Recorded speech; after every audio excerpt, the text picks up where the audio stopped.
Hello everyone, and welcome to the channel. Before we dive into today's story, we just wanted to take a quick second to say thank you all for watching.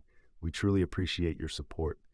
If you're new here, please consider subscribing, it's totally free, and hit the notification bell so you never miss out on our latest stories. Now, with all that said, let's jump straight into the story. The heavy, oppressive silence of my old Victorian home was something I had grown to dread as night fell.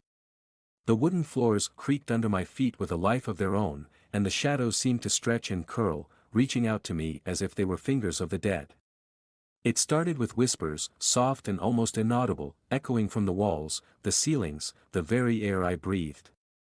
Then came the footsteps, always just out of sight, as if someone was walking just behind me, or in the room above, or below. The feeling of being watched never left me, and the ghostly presence grew bolder with each passing day. My name is Eliza, and I had inherited this house from my great-aunt, a woman I had never met, who had died under mysterious circumstances. The locals whispered that she had dabbled in the dark arts, that her soul had been claimed by forces beyond the grave. I had laughed at the stories at first, believing them to be nothing more than the superstitious ramblings of a small town.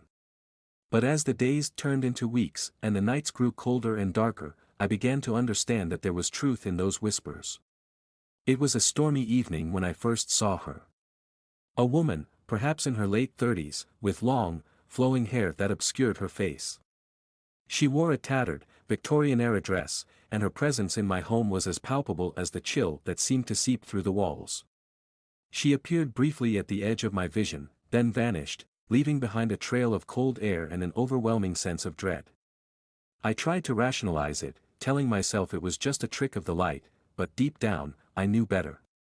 The hauntings became more frequent, and I found myself unable to sleep for more than a few hours at a time. The woman would appear at the foot of my bed, her hands reaching out as if to pull me into the darkness. I would wake up in a cold sweat, my heart pounding, and the air in my bedroom would be thick and stagnant, as if the very oxygen had been drained away by her presence. I began to research the history of the house, digging through old documents and records. The more I learned, the more I realized that the hauntings were not random. They were targeted, and they were growing in intensity. The woman in the tattered dress was my great-aunt, and she had indeed dabbled in dark magic. Her experiments had gone wrong, and she had become trapped between the living and the dead, her spirit bound to the house by a spell of her own making. The only way to break the spell, I discovered, was to find her grave and destroy the amulet she had buried with her. The ancient texts I found in the attic spoke of a dark ritual that needed to be performed, one that would release her spirit and free me from her torment. But the grave was not to be found easily. It was hidden in the depths of the nearby woods, a place where the trees seemed to lean in, blocking out the light, and the air was thick with the scent of decay. My first attempt to find the grave was a disaster. I ventured into the woods at dusk, armed with only a flashlight and a map I had pieced together from the old documents. The closer I got to the heart of the forest, the more the darkness seemed to close in around me. I could hear whispers all around, and the ground beneath my feet felt unsteady, as if it might open up and swallow me at any moment. I thought I had found the grave, a small, overgrown plot marked by a weathered headstone. But as I approached, a dark shape emerged from the shadows, a creature that seemed to be made of smoke and shadows. It lunged at me, and I barely managed to escape, my heart racing as I stumbled back through the woods, pursued by the unearthly howls of the creature. The second time, I was better prepared. I brought a crucifix, holy water, and a few other protective charms I had found in the attic. I also invited a friend, Kelly, to come with me, hoping her presence would provide some comfort and protection. We entered the woods together, our flashlights cutting through the darkness like weak beams of hope. We found the grave, or what we thought was the grave, and as we approached, the air grew thick with a sickening, sweet scent. The ground was disturbed, as if something had recently been buried. But before we could even reach the headstone, a horde of shadowy figures emerged from the trees, their eyes glowing with a malevolent light. Kelly screamed as one of the creatures wrapped its shadowy arms around her, and I was forced to flee, leaving her behind. When I returned to the house, I was met with the terrible news that she had been found, lifeless, at the edge of the woods. Despair and fear gripped me, but I knew I had to try one more time. I could not live my life under the constant threat of my great aunt's ghost, and I could not allow her to claim more lives. I gathered every protective charm I could find, filling my pockets and hanging them around my neck. I also found an old, rusty axe in the shed, a last-ditch effort to defend myself if the evil spirits proved too much to handle. The night of my final attempt was clear, the moon casting a sickly, pale light over the forest. I took a deep breath and stepped into the woods, my heart pounding in my chest.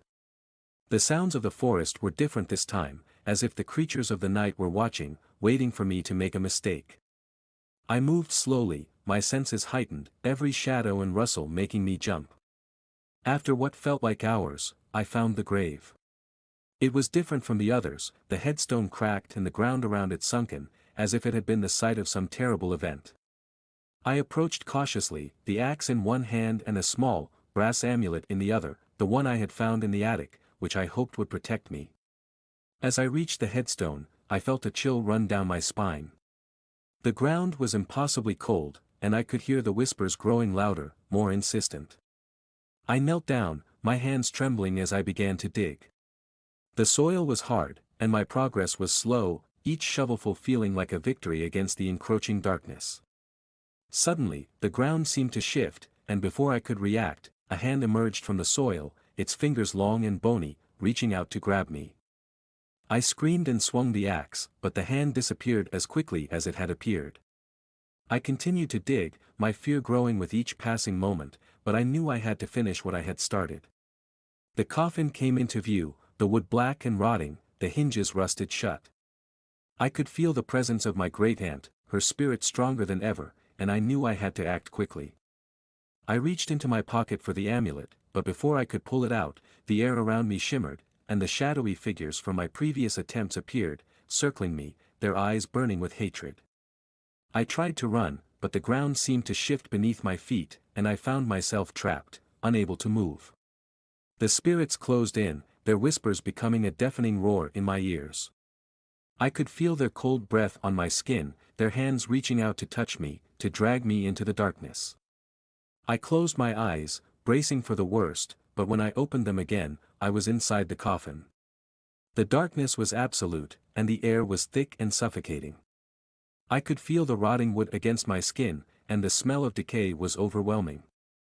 My heart was in my throat, and I could hardly breathe, but I knew I had to stay calm.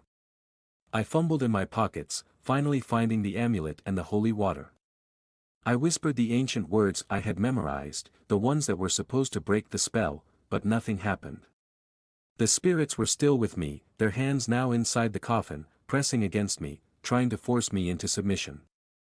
I took a deep breath and tried again, this time with more conviction. I banish you, spirit, from this world and the next. By the power of the light, I command you to leave this place. I shouted, splashing the holy water over the amulet and the inside of the coffin.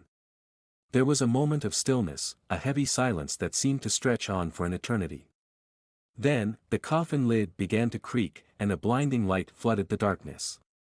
The hands that had been holding me back retreated, and I could feel the spirits retreating, their whispers becoming faint and distant. I scrambled out of the coffin, gasping for air, the light from the moon now a welcome sight. The headstone was intact, and the grave looked undisturbed. I knew I had to finish the ritual, to ensure that my great-aunt's spirit was truly gone. I placed the amulet on the ground, over the grave, and repeated the incantation one last time. The amulet began to glow, and the ground beneath it started to shake. A scream echoed through the woods, a sound of pure, unbridled rage, and then everything went still. The air around me was no longer thick with darkness and decay, it was clear and fresh, as if a weight had been lifted. I stumbled back to the house, my body trembling, but my mind clear. When I returned home, the haunting stopped. The whispers, the footsteps, the feeling of being watched, all of it was gone. The house was quiet, and for the first time in months, I felt a sense of peace. I knew that my great-aunt's spirit had been released, and that the spell had been broken. But the memory of that night, of the darkness and the fear, stayed with me. I had faced the unknown and come out the other side, but I had also learned that some things are better left undisturbed. The woods remained a place of dread, and I never ventured there again. The house, once a prison, became a home, a place of safety and solace. But the darkness, I knew, was always waiting, just beyond the light, ready to claim its next victim. Let us know in the comments section, would you have gone to the graveyard to try and break the spell? Ready for spine-chilling tales that will haunt your thoughts? Subscribe to Forgotten Storyteller for eerie narrations, unsettling mysteries, and haunting stories you won't forget. Hit the bell icon so you never miss a story, because some stories refuse to stay buried. Join us, if you dare.